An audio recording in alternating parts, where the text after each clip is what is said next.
Hello, everyone, and welcome to Journey to Success Radio, a show featuring people and companies who are making a positive contribution to the world. This show will help you learn how to apply success principles in every area of your life so that you can make the most out of your skills and talents and accomplish more of your goals. To find out more about the show, please visit www.journeytosuccessradio.com.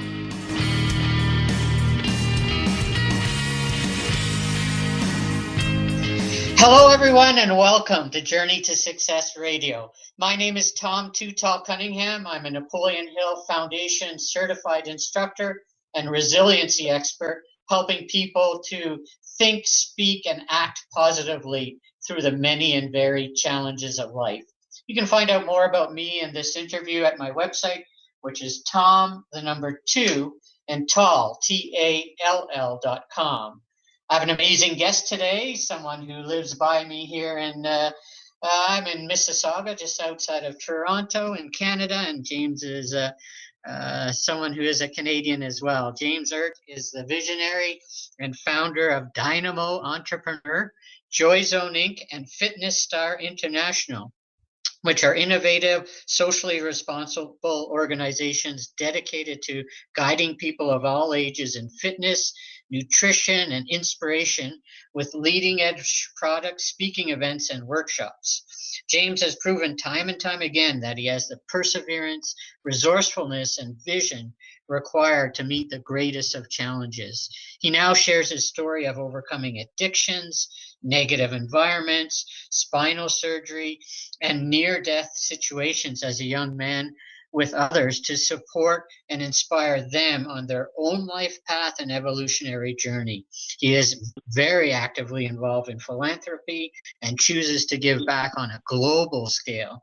Through his practical real-world guidance, James shows others how to find the passion, courage, strength, and most importantly, the available resources to live out their dreams with purpose while contributing to a better world in the process. His main focus is to guide others to become their best selves personally and professionally in the now so that they too can support their own circle of influence with leading by example. James will support you with valuable tips, tools, and some of his best success secrets, inspiring joy, abundance, and healthy, active living. Welcome to the show today, James. Thank you kindly, Mr. Cunningham, for that warm welcome. It's an honor to be on the show today. And yes, you and I are somewhat neighbors. Now, first of all, let's start off because I'm not always great at this, so I made a point to get better. Let's tell people where they can find you, right, to start off. Yeah, very simple. Very simple. Outside of, Mississauga, the home that we both share and love so dearly. Online, you can find me at jameserdt.com. That's JAMESERDT.com, jameserdt.com in the contact form, or my professional project, which is dynamoentrepreneur.com, just how it sounds. I love that website, by the way, Dynamo Entrepreneur. Extremely well done. Thank you, sir. Thank you. I appreciate that. It's a work in progress. Yeah, I like the parallax design. I like how it's done extremely well. And all websites are good. All websites should be a work in design all the time. They should be evolving. And so I love that one. I'm just Thank you. Ooh, you got some great designers. Yeah, look at the JamesErdt.com. Sweet. Nice. All right, James, let's start off. You have quite an amazing story with empowering messages of never giving up, it's never too late, and you can achieve anything you focus on. You talk openly about past challenges, and this fits right in with my definite purpose in life, your life obstacles and overcoming demons in your speaking engagements.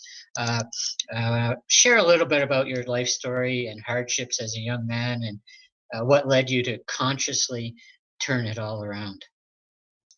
Well, thank you, Tom, for allowing me to share. And, I'll start off by, I'm not glamorizing my story in any way, shape, or form. It's shared to inspire positive and proactive decisions for those that are considering, or are currently involved in some of the decisions I made as a young man. So I have a sincere passion, an authentic and genuine passion for helping at-risk kids, mostly between the ages of 12 to 17 before they step into adulthood. Probably about 70% males. It's kind of where I resonate with most, and 30% females. However, they're all kids. I call them, good kids, bad choices, and I happen to be one of those kids. So up until the age of 16, I was a good student. I was a great artist. I had, a couple girlfriends, not all at once, of course, but I was a good student. And then it all changed. With what seemed to be a minor decision at the time, it turned out to be a major life-altering and horrifying choice. And I smoked my first joint of marijuana, and then another, and then it led to acid, lube, hash, mushrooms, etc. And it's pretty accessible in school, in high school in those days, and all the cool kids were doing it. Sadly, that's what I thought was cool. Led to grade slipping, skipping school, hanging out downtown, crime, violence, more drugs. Then I discovered raving. I'm sure some of the listeners have heard of the phenomenon in the 90s. I owned 2 rave companies and made a small fortune and have nothing to show for it. Worst of all, when I was 17, I made a choice with my girlfriend at the time to cash a forged check of her father's, and they were waiting for me at the bank. Was charged as a juvenile, as a 17-year-old. However, I was convicted as an 18-year-old, and I went to prison on my 18th birthday on a range of bikers. So not a lot of fun. However, that's where the University of the Streets began, and it led to a downward spiral for the next 10 years. Up until I was 30, I was still hopelessly addicted to substance abuse. 4 of my friends, including my best friend, died over a span of 6 years from drug abuse and drug overdose. And one friend who was actually my cellmate in prison, he was shot from somebody collecting money for drugs. It wasn't supposed to happen, but a gentleman shot him through a door, and the bullet ricocheted into his heart, and now that person is in jail for life, and my buddy's gone. So outside of all the craziness, by the time I was 30, I, turned my life around. I had a pretty life-altering moment, an aha moment, where I was overdosing myself, and my daughter came up to me and she said, "Dad, you're either going to end up dead or you're going to end up in jail." And it hit me like a light bulb, and I quit cold turkey, and I've been clean now for almost 14 years. Doing good and living well and empowering people, and I got a job as a personal trainer. I went from personal trainer to master trainer to elite trainer to fitness manager to being nominated for Fitness Manager of the Year to being nominated for Canadian Personal Trainer of the Year to being the largest revenue-generating trainer in the history of the biggest fitness company in Canada. And then I won the Canadian Motivational Speaker Talent Search, which was the door of opportunity to move into this space, the personal development industry. Nice. Now it's an amazing recovery from just the challenges in the jail and the addictions. That would have been enough of a story. But share with our listeners how you got started in your different businesses, Joyzone, Fitness Star International, and now Dynamo Entrepreneur, because now you recovered, but now you're like really making an impact on the world with these different businesses. Yeah, I mean, the main point of that, to answer your question before I get into that, is it's never too late. You mentioned it earlier. It's a message that, I live by, and I live in the now. This is the only moment that we'll have. This is the moment that exists, and this is the moment that you choose whether you make this a bad moment or a good moment. And you connect one good moment to the next good moment to the next moment. You can change your life consciously in hyperspeed. And the better you get at it, you can stay there. And the longer you stay there, you live a life of joy and a life of peace and contentment. And it's not as challenging as many think. We just get programmed into these negative spirals of complaining and excusitis, and just going into a bad negative state the second we step out of bed because of playing the victim role, the poor me role. Well, get over it. Get over your crap. Get over your own BS and take responsibility for your life. And that's exactly what I did. I chose, after making pretty much over $1 million in personal training sales for someone else, for a number of different companies, I decided to put it into my own pockets, and that's where Joyzone began. And it was a company that was founded to support others in well-being and awareness. It was a fusion of the body and the mind with the soul and the heart and the spirit. And at the time in 2006, the new age era was just beginning, which really resonated with me because no one religion in particular, I gravitated towards whatsoever. So this started to make sense when I started reading authors like Eckhart Tolle, Wayne Dyer, the Dalai Lama, Esther and Jerry Hicks, all these kinds of new age spiritual gurus, we'll call them for lack of a better word, visionaries, thought leaders. It started to really make sense for me that, the universe really has our best interests in mind, providing we're open to listening and being guided. And then Joyzone was my first, go at working as an entrepreneur. And, the ups and downs of being a new entrepreneur was pretty cool. So that, in top of working in the personal training field and working for gyms, I went from, being in jail when I was 18 to making just over 6 figures as somebody who doesn't have 3 letters behind my name. I took a 3-day course. I did 2 weeks of home study. I became certified as a personal trainer. And then I applied myself. So what I learned was the power of resourcefulness. Tony Robbins says it best. It's not about the resources you have. It's how resourceful you are. And I live by that. And I teach it. I share it. This is the absolute best day ever in the history of humankind to become an expert.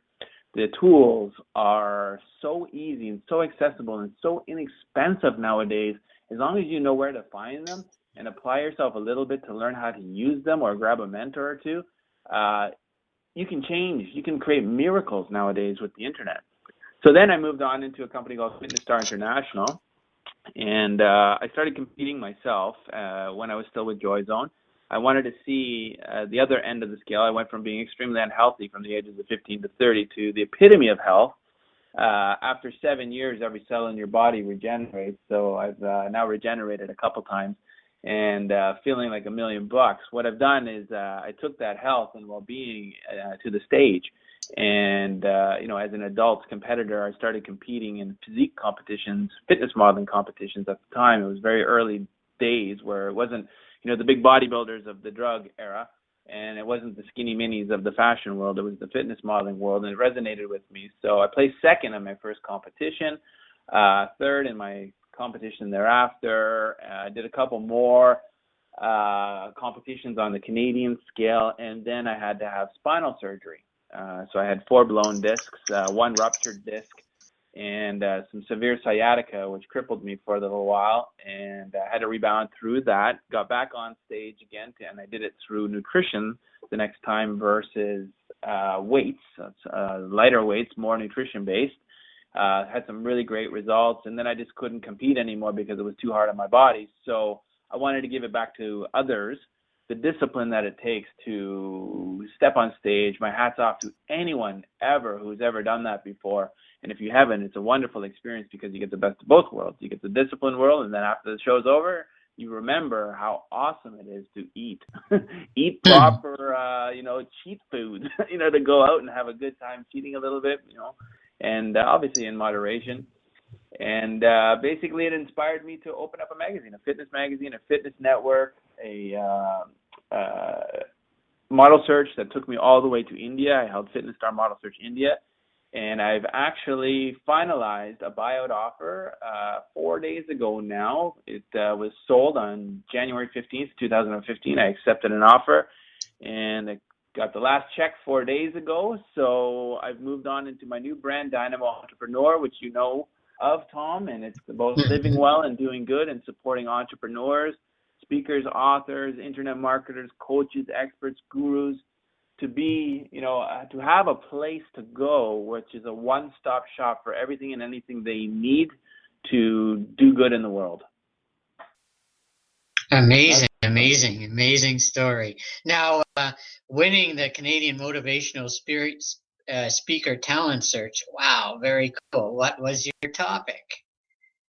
Yeah, you know what? highlight of my life. I must say it was probably the best day of my life because I'd never won anything. You know, as I had mentioned, you know, I placed second on stage on fitness modeling, you know, third.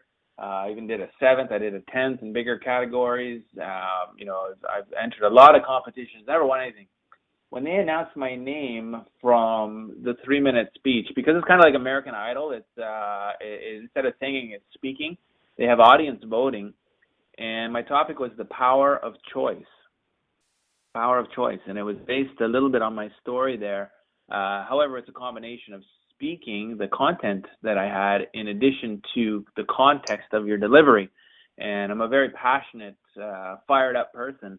I'm a dynamo. So, you know, I had the combination of the context of delivery, which also had a little bit of conditioning that came from the fitness modeling world, from being on stage, being an MC for years, in combination with the content and my story. I was in the right place at the right moment at the right time, surrounded by the right people, and the universe granted me the best gift ever.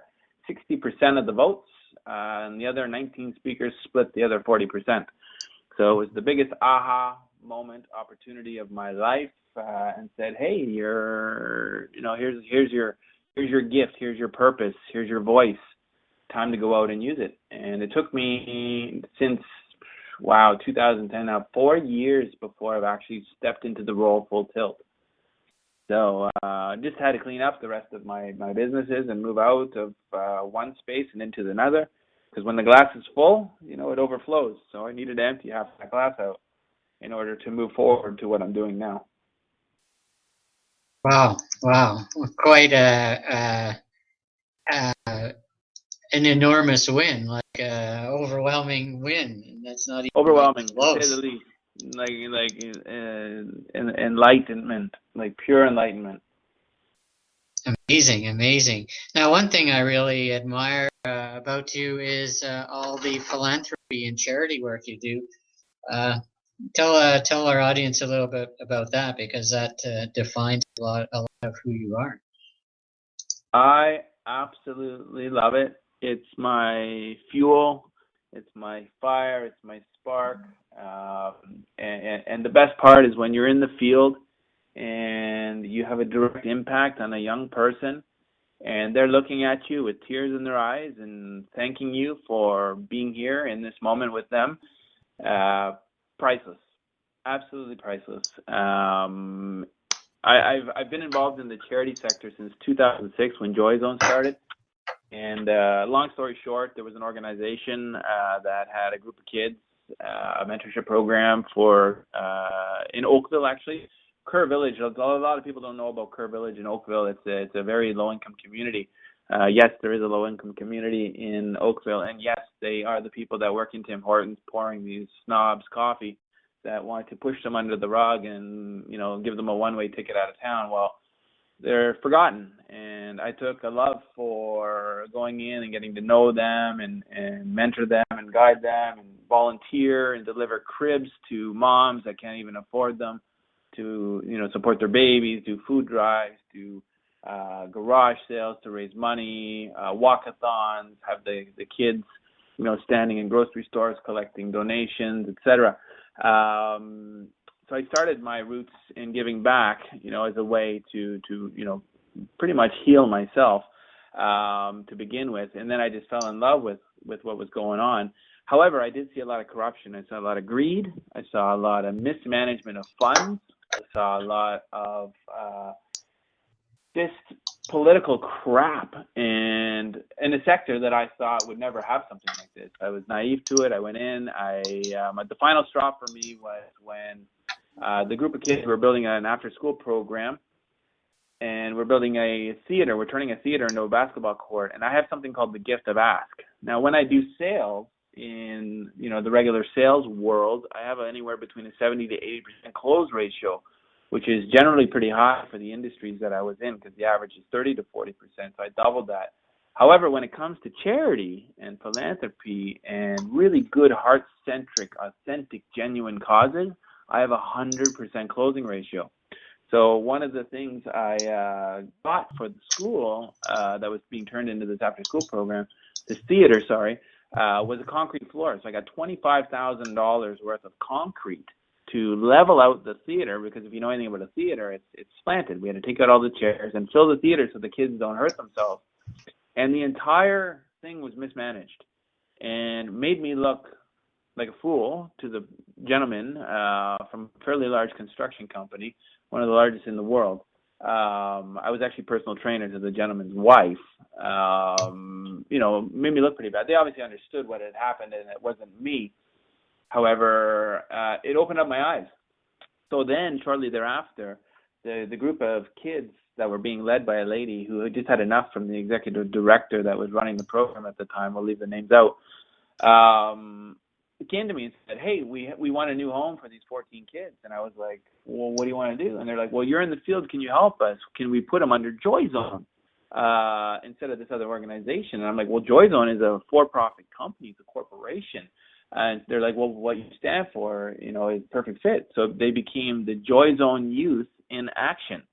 Joyzone Youth in Action. And then basically, after about 6 months, we decided we needed to get a board. We wanted to turn it into a proper charity. And then I got a call from the director. Her name was Madeline. She's like, "James," she's like, "you're not going to like this news." And I'm like, "What's that?"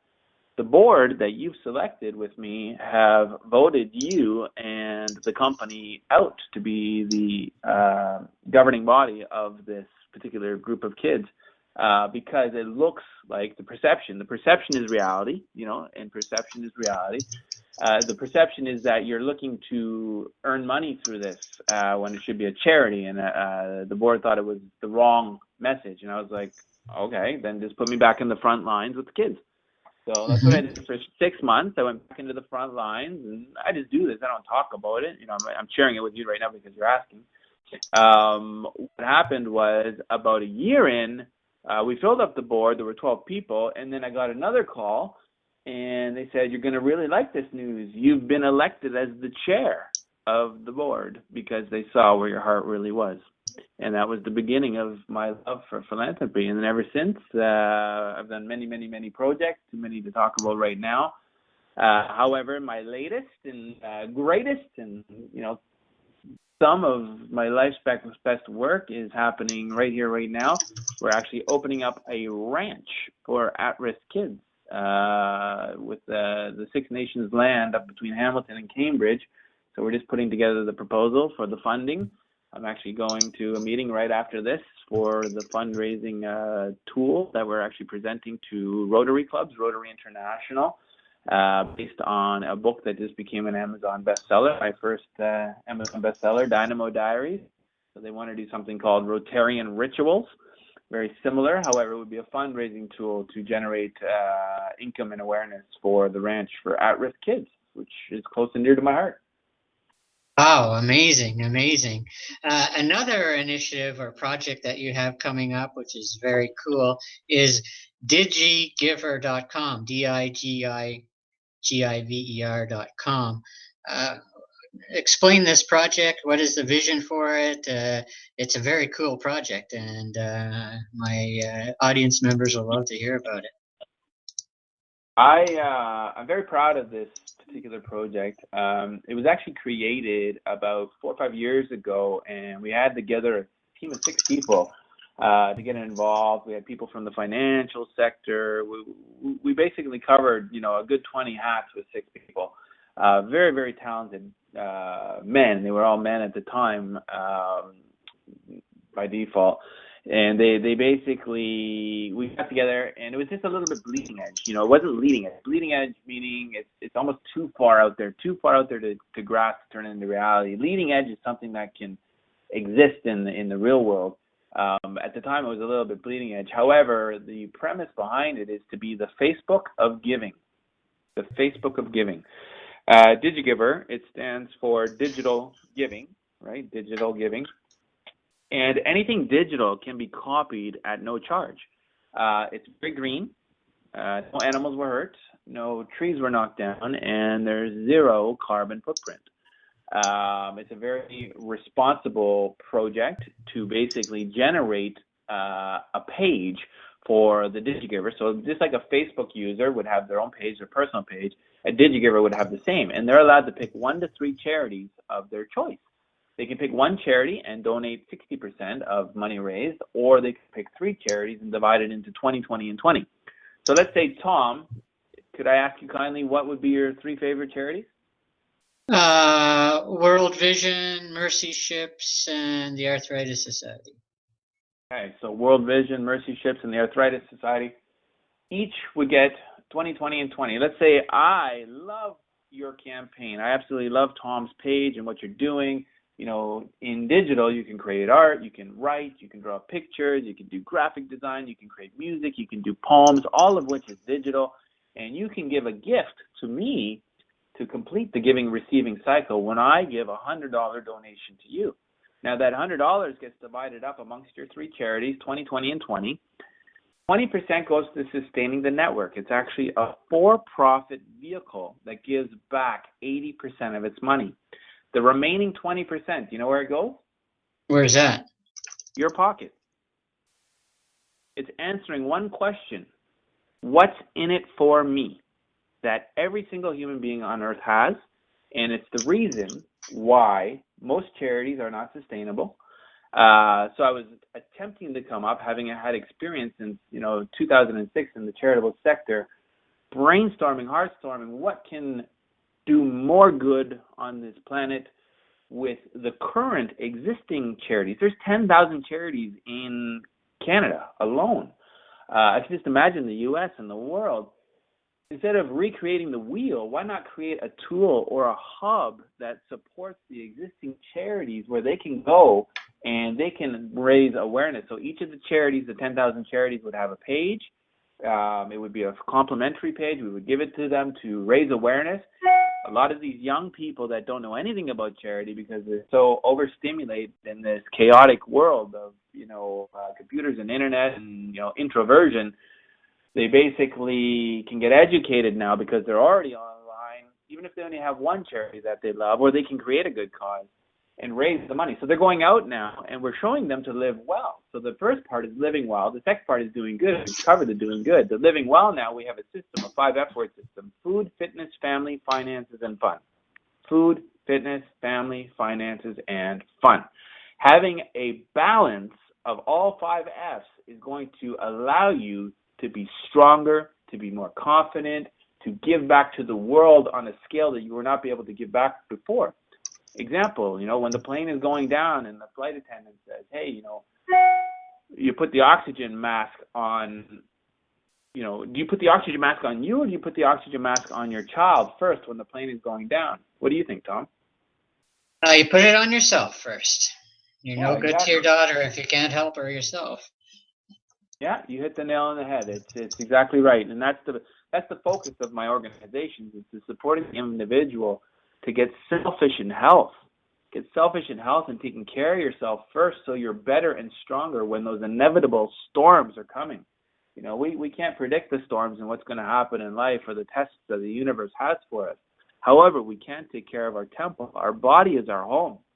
Our body is our home. Once people become less materialistic and involved in consumerism and more, and they realize that their home is their body, heaven forbid something tragic happens, then you're strong, you're ready for action, and you have the likelihood of sustaining any of the things that come up unexpectedly in your life.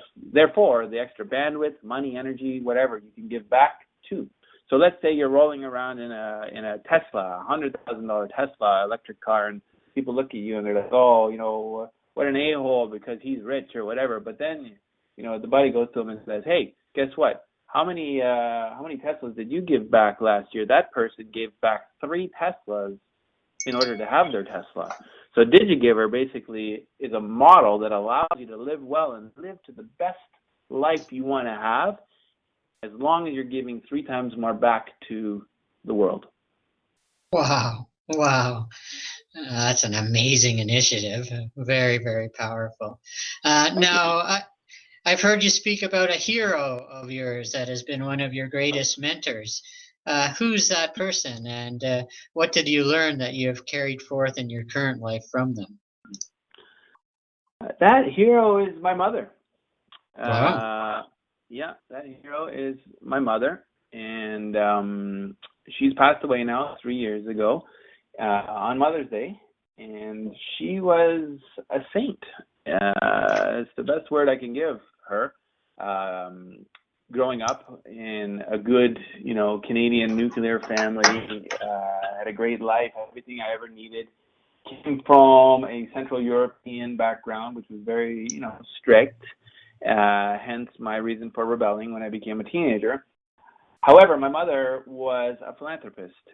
She was heavily involved in giving back to the community houses for battered women and children. So I was, tagging along with her, seeing this, not really understanding or knowing why we're doing this. However, I happened to be able to absorb everything through osmosis and my mother's actions. She owned a big modeling agency and modeling school. I don't know if you guys remember Karen Baldwin, 1982. She went from Miss London to Miss Canada to Miss Universe. So my mom actually had a Miss Universe under her belt as one of her models. Very, very respected woman. When she retired at 65, there was a 500-person dinner fashion show, and I've never seen or witnessed a longer standing ovation ever for any human being. And, it was so inspiring just to say and see, that, to be privileged to experience that with my mom in her height of her career and what she's done for other people. She kept Grand Theatre London open. She was a big donor to the Cancer Society and took very, very little for herself, but she took enough to live a good life and to support us well. However, she gave the majority of it back. So it was kind of the inspiration for me for DigiGiver to really take it to another scale, because the internet didn't exist then. Look at the internet now. We got 7 billion people on the planet. 1 billion of them are online. Let's say even 10% of those people give you $1 for a cause. $1. What can be done with that money? Exactly. Right? So imagine you inspire more than 10% and you get $1 from everybody on the internet. You're going to chop away at world hunger.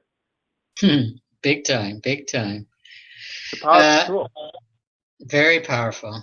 Now, you have a special announcement for our listeners today, and I, for one, am excited to hear about it. Hopefully I'll get in on it myself. Can you tell us what that is? Yeah, well, the special announcement, I kind of snuck it in there a little bit earlier, was that I became an Amazon bestseller. We have our new company that just launched called Dynamo Publishing. It's one of the DynamoEntrepreneur.com pillars. We actually have 10 pillars in the brand. What we've done now. I've been a jack of all trades for the most of my life. And really, we all know that, you don't really get stuff done unless you become the master. So this particular project, I've taken a different focus on it. Instead of being the business and being so heavily involved that if something happened to me, got hit by a truck or whatever, heaven forbid, the company would crumble. I've designed this company to sustain itself without me as an entrepreneur versus an artist. You got entrepreneurs and you got artists. An entrepreneur is somebody that can easily have an exit strategy, build a company to sell it. You got your Richard Branson. He's an entrepreneur. He builds companies and he's not attached to it. He can sell it. Then you have your artists, people that are so heavily involved and ingrained in their business. It's going to go on forever. They're so passionate about it and fired up, and there's neither are right nor wrong.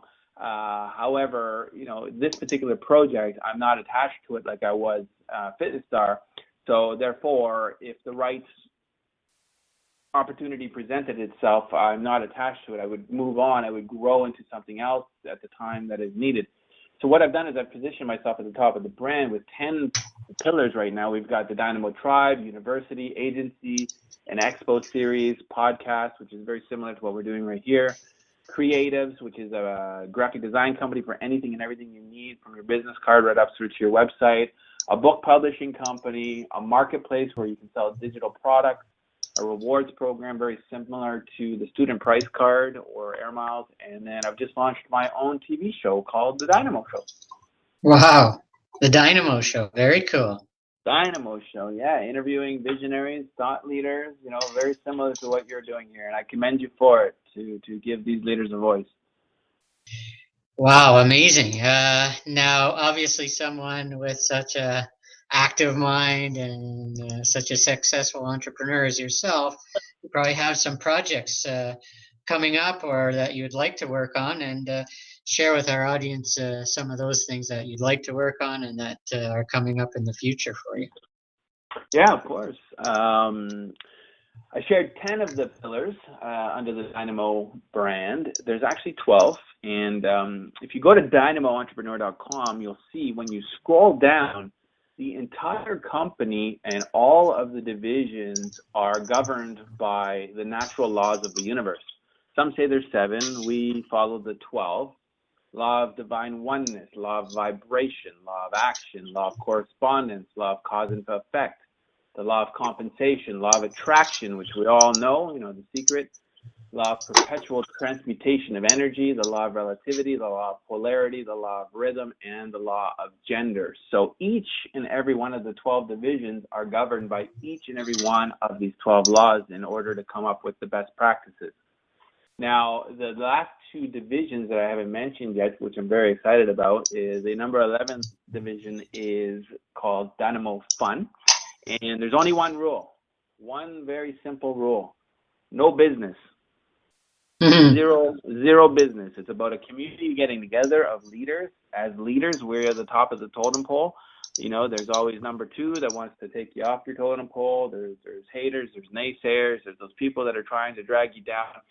Leaders generally, CEOs, entrepreneurs, etc. It's one of the loneliest positions in any organization or, basically what happens is when these leaders get together, we have a safe place for them, a safe haven where they can communicate with one another, utilize each other as sounding boards in the business sense. However, let's take it to another level where these leaders can actually get together and have fun. So we'll be planning trips and go skydiving. We actually got a skydiving trip planned for next year. Really, really unique things just to feel alive again as part of the 5 F word system, the food, fitness, family, finances, and fun. It's one of the pillars that are basically lacking the most with people that are workaholics. And many entrepreneurs are. I'm sure you know of that. And, if we forget to really step away from the computer and turn our brains off and really get into our heart and getting connected with people again. So the number 12 is the most exciting project to date. The entire Dynamo Entrepreneur brand was inspired by one company. And that company is MeetAWe. MeetAWe, they're closely related to Free Children, and they do We Day. We Day, have you heard of We Day, Tom? Oh, yeah, for sure. Yeah.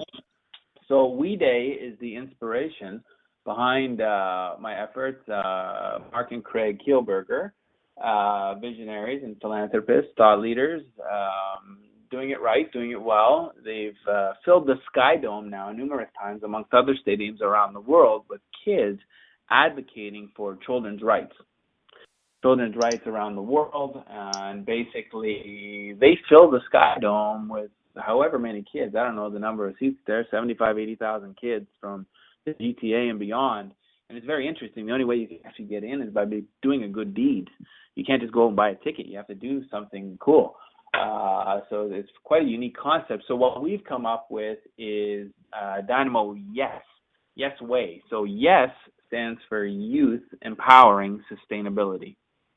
So when we get these young people into an environment where it's cool to sustain the planet, to sustain the city, to sustain their backyard, to sustain their connection to each other, we basically proactively work with young people that, are molding into responsible adults. And that's the concept that we're heading towards. My daughter's actively involved with it. I have a 21-year-old daughter who's just graduated from University of Western Ontario for psychology, who's coming on board and helping me, being my voice in connection to the kids. Now that I'm a 43 young man, I'm not as connected to the youth as she is. So she's my eyes and ears and heart in that space amongst some of her friends. So very, very exciting to be able to have the influence and have the connections and have the people around me that can make a difference to put something like this into action. Amazing. Well, thank you so much for your time with me today, James. Everybody, please visit dynamoentrepreneur.com. You need to connect with someone like James if you want to make a positive impact on the world, leave a legacy, become the best you can be, and help other people become the best they can be. So dynamoentrepreneur.com. Please, please, please, please, please check that out. And his other website, Erdt, ERDT.com, is also tons of valuable information for healthy, active living. You have your Joy's Tip newsletter. And so Dynamo Entrepreneur or James Erdt, ERDT.com. Thanks so much, James, for your time today. You're welcome. You're doing some amazing things, and it was a lot of fun to help you promote it.